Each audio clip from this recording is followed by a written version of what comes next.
Hi hello' নমস্কাৰ আপোনালোক সকলোকে দুৰ্গা পূজাৰ শুভেচ্ছা থাকিল যাতে মা দুৰ্গাই সকলোকে ভালে ৰাখে। এফালে আছে বাহঁত আৰু এজনী হৈছে আমাৰ ভণ্টি এজনী। তো আমি পালোহি নিকৰি ঘাট। এইখিনিতে দুৰ্গা পূজা আমি জনাৰ পৰাই দুৰ্গা পূজা উৎসৱ পালন কৰা হয়। তো নিকৰি ঘাট বুলি ক'লে বহুতেই জানে। তো বাই এয়া পূজা কৰিবলৈ আৰম্ভ কৰিছে।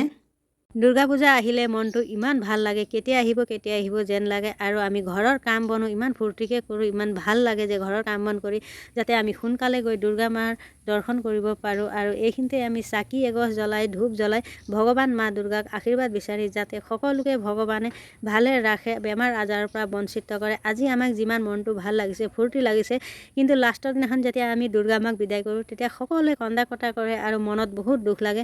এইটো নিয়মটো আগৰ পৰাই চলি অহা হয়। দুৰ্গা মাক বিদায়টো কৰিবই লাগিব।